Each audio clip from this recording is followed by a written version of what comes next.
a crazy time out in the good old US of A today, folks. And we really need to talk about something. This is something that, in general, you hear us talk about politics and the like throughout our years of doing this show. We've never shied away from those things. We've always discussed everything that's going on, usually as it relates to geek and pop culture, of course. And I guess this is once again relating to pop and, geek culture too. I think, my man Jimmy is definitely, a geek of some sort. I'm sure. I mean, it's well established. Fandom. Yeah, part of the fandom. And now he's part of the unemployed. He's out of line, but he's right. And we are talking about the one and only Jimmy Kimmel, who was unceremoniously, what was the word they used? Indefinitely suspended. Indefinitely suspended. From What? what's Jimmy Kimmel is the Tonight Show? I'm not sure. I don't even pay attention anymore. Jimmy Kimmel Live is the name of Jimmy his. Kimmel Live is the name of his. Which is a variation, multiverse version of the Tonight Show. All of these late night hosts are all like mutations of the same show. It's either the Tonight Show or David Letterman, pretty much. Like those are the two, archetypes of late night talk shows. That's right. For the most part. And of course, the great Arsenio Hall, but nobody's doing Arsenio, unfortunately. And there's a reason why. Man, that's all it is. You saw Flavor Flav. Me and him, we're homies. Is that why you brought him out, just to show you have a black supporter? And no, I brought him out because he's a friend of mine. They don't like that, man. That don't bother me. I'm not liked by a lot of people a lot of times, but I say what I want to say because I'm an American. I have that right. But yeah, nobody's doing Jimmy Kimmel anymore either, because Jimmy Kimmel was let go or suspended indefinitely, whatever you want to call it, because he decided to make some comments about. And to be quite clear, he didn't make comments about that man. He made comments about the alleged shooter of that man. Yes. His actual quote was, "The MAGA gang desperately trying to characterize this kid who unalived as nothing other than one of them and doing everything they can to score political points from it. In between the finger pointing, there was grieving." That's what he said. He didn't say, he didn't disparage anybody's death. He didn't say he deserved it. None of that stuff. It was literally just pointing out the hypocrisy. And the result was this whole fascist regime calling for his ouster, and then the broadcasters, starting with Next Star Media Group and moving on up to ABC, decided to do this quote indefinite suspension. ABC said that it's going to be preempted indefinitely, which basically means they're holding it in limbo, like it doesn't exist. Worse, you had the FCC chairman themselves, who was on a podcast of all places, calling Kimmel's comments, quote, truly sick, and saying that there is a strong case for action against ABC and Disney. So because you have a fascist regime and the people who are controlling the FCC that have control over the airwaves feeling away about the truth being shared, now you have the broadcasters, ABC, Disney, and all these other people caving into these demands. That it's always already been a bridge beyond what we've been seeing, but like it already happened with Colbert with CBS, but like for this to happen again, and it's just like dominoes. These people, it's just like. And Colbert, at least they could claim it was for other reasons. They're not even hiding what it was for this time. I shouldn't be surprised, but the way in which these people, these companies, these organizations folded like lawn chairs, immediate folding. And my thing is, what if they did just leave shit alone? What's the worst that could happen? FCC's gonna fine ABC. Y'all have infinite money. Find a way. And I understand that it takes a level. Someone will come to me and be like, well, no, you got to understand the economics of the Fuck that. There has to be a level of courage and a level of heart and a level of morality that supersedes all of this bullshit, and it's not fucking there. And you shouldn't expect that from a corporation anyway. I get it, but there's nobody with backbones. Absolutely nobody. Mm-mm. And that was even one of the themes, like, as much as I loved Andor, I felt like that was probably my biggest issue with the show itself, was that I felt like it was showing people revolution so they could sit there and just sit in their armchairs and not think about it. And it also showing them a revolution on another galaxy so they might not get it. Like, I know it felt pretty obvious to us what Andor was about, or something like Superman is about, but there are people who can see these things and still not get it, or not care about it, or not relate it to the real world. And so because of that, I really, like you say, I don't expect any of these corporations to have any heart or any courage or any of that thing.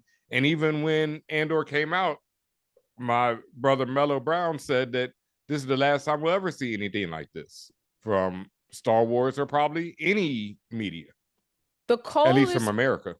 The coldest part about all of this is you steady folding, but it's not going to change, and it's just going to drive to want more. Yeah. I mean, historically, we've seen this before. The FCC chairman also said, speaking of ABC, they have a license granted by us at the FCC that comes with an obligation to operate in public interest in this case meaning fascist interests. And he says that back in March, they said that they were launching an investigation on Disney and ABC regarding DEI. So what makes you think essentially firing Jimmy Kimmel is going to stop the pain? It's just going to keep coming. It's just going to get worse. Once you fold to the bully, it's a wrap.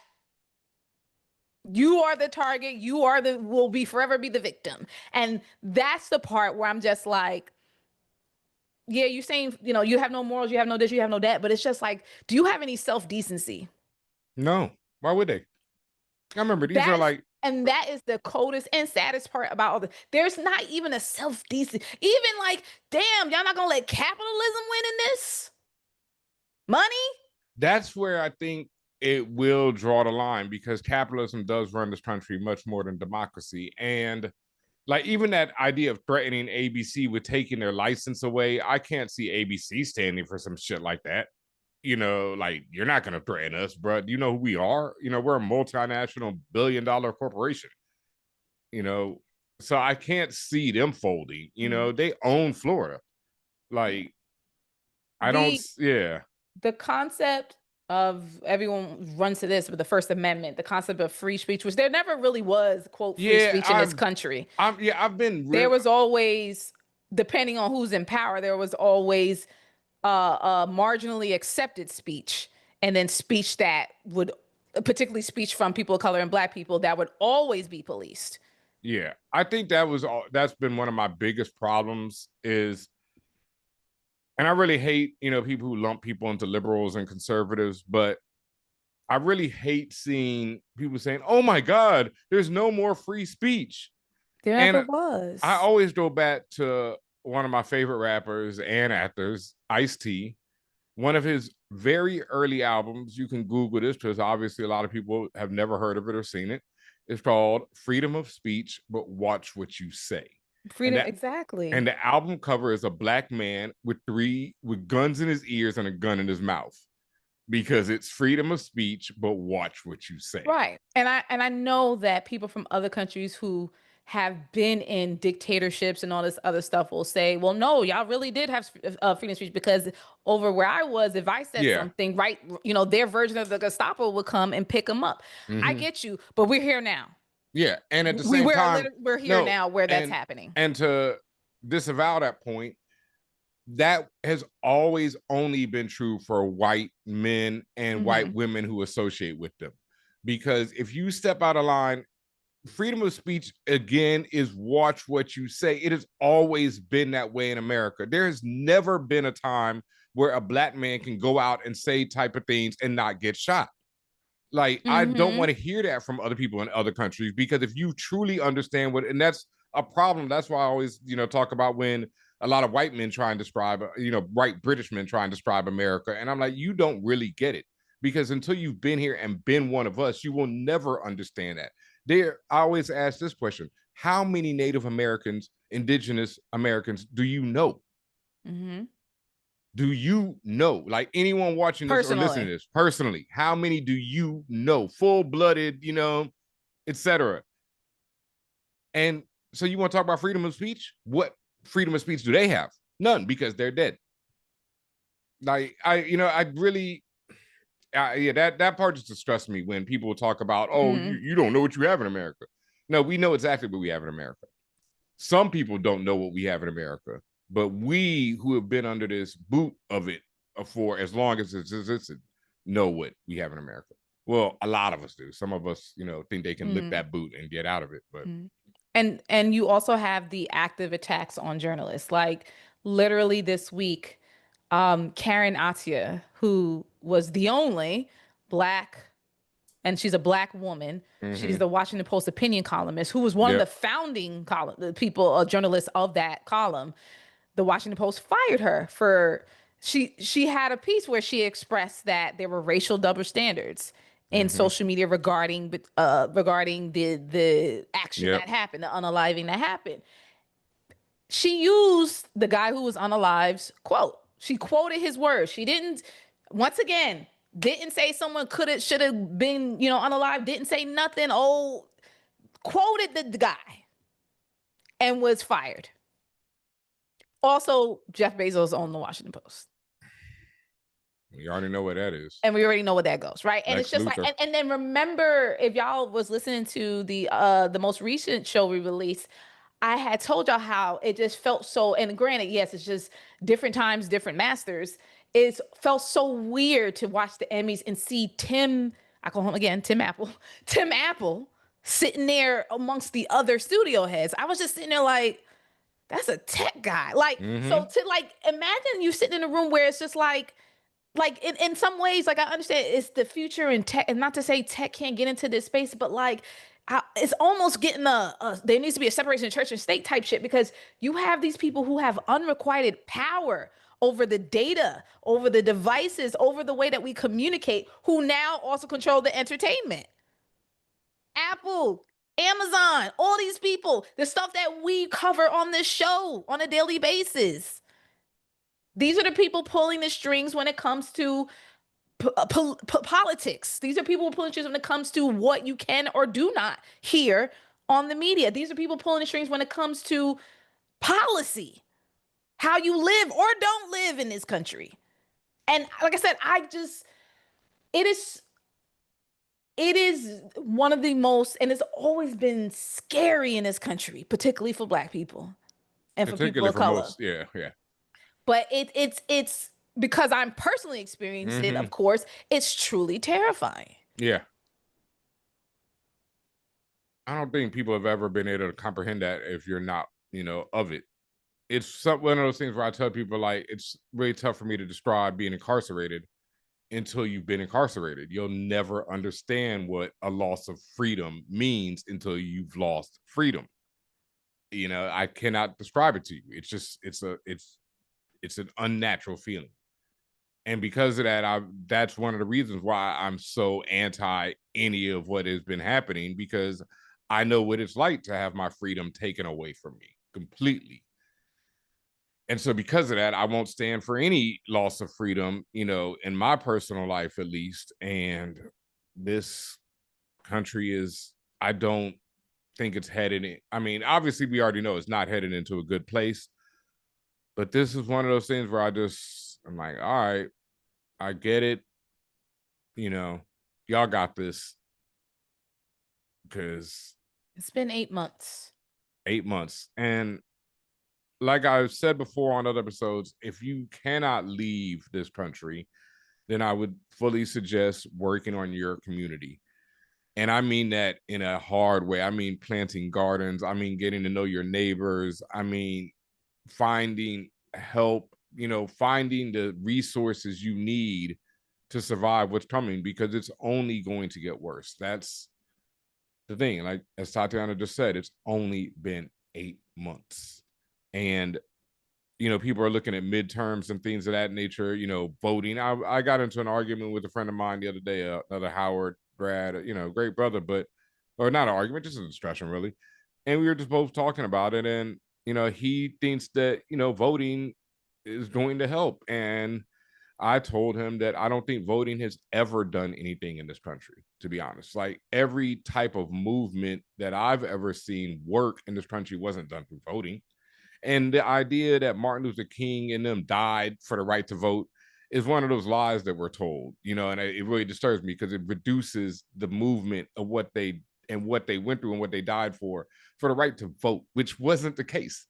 They were fighting for the right to be alive and live free lives. Voting just came along with that. What I mean? That was not like people didn't want to be lynched in the street. That's what they were fighting for. And this idea that, oh, if we just vote, this will change. No, we're way past that, man. Like, I don't believe that anymore. I never really did, for that matter. I don't, And you mentioned lynchings. It's happening again. I mean, it never stopped. It never stopped. But listen, it never stopped. The way it is now, it's happening again. Mm-hmm. What happened in Mississippi, the Delta University, yep. Delta University. Yeah. Black people don't hang themselves, guys. No. From trees, anyway. But like I say, in my lifetime, I can remember when in Texas they dragged a black man behind a truck to kill him. Like in my lifetime, I remember that. So this has never stopped. The hate crimes never stopped. It's just the now it's open climate season. We're in, where it is essentially open season, and this element is emboldened to do things like that. First of all, rest in power to Trey Reed. Yep. You didn't deserve that. No. You didn't even have a chance. And like, I know this is like wild depressing for people. This is very scary for people to hear. What's even scarier is being silent about talking about all of this stuff. And Ben and I, right before we got on, it was something that I started talking about, and I said, I'm going to wait until we record because it's just in my spirit to say, please don't stop talking. Please don't start fighting. Please keep fighting. Keep speaking out. Keep standing up for yourself to the degree that you can.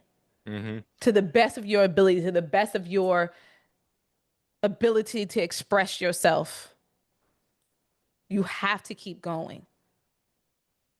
And like I say again, look at groups like but the model I always follow is groups like Black Panthers, people who said power to all people, people who tried to unify Black, white, Latin, don't matter, everybody, power to all people.